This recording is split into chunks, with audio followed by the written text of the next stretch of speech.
totally understand why the thought of Moon Knight going toe-to-toe with the Dark Knight is such an appealing concept.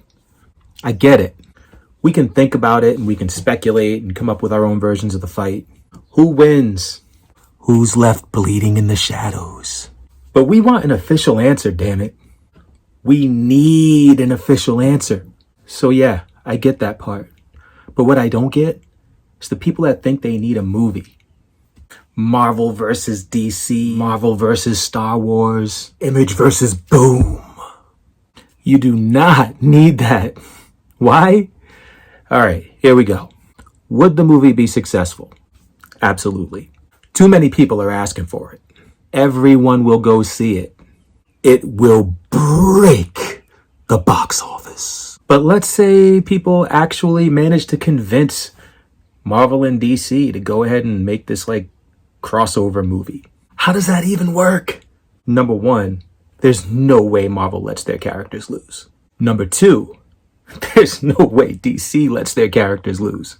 So I guess all the fights end in a draw? They just give up? What's the story going to be? Look, I get it. A lot of you young cats grew up in the greatest era a nerd could imagine. But I grew up with like the corniest shit by studios that couldn't care less about the comic books they were adapting. There were some gems, don't get me wrong. The Donners made us believe a man could fly.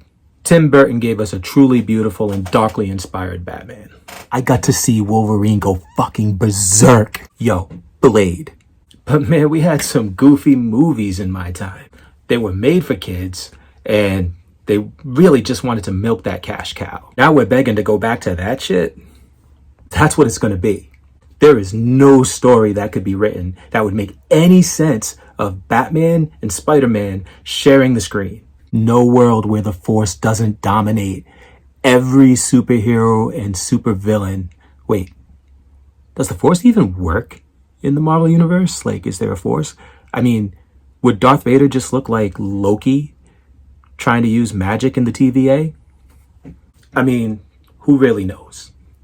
But in the end, we'd get 2 hours of bullshit story for 15 minutes of the action that you're begging for. You really want another thing like Godzilla versus Kong? Again, was it cool to see the ape and the lizard go ham on each other? Absolutely. But like an hour and a half of that movie was about some kids taking an unapproved trip to Tokyo with Paperboy. Nobody needed that. So here's my proposal. Give me a series of animated shorts.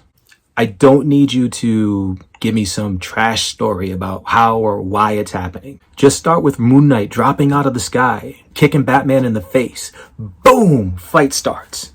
Make them 10 to 15 minutes of intense action. Make the last minute a fork. Direction A leads to a Batman victory. Direction B leads to a Moon Knight win. Both companies are satisfied, and we get the action and the closure that we're looking for. We see a scenario play out where the hero of our choice wins. We also see the scenario that results in a loss. I'd love that. Can we lean on the big studios to do something like that? I mean, come on. Marvel and DC both do animation. Image is starting to do it. I mean, come on. Let's do that. That'll be fun. I definitely want to know what you guys think, so if you have an opinion either way, go ahead and sound off in the comments. And there's a subscribe button down here somewhere. If you want to just tap that bad boy, you can get more content like this. Tony and Cooley, and we love Wednesdays. And you can also find us on Facebook under the Nerd Ruckus Network. Peace.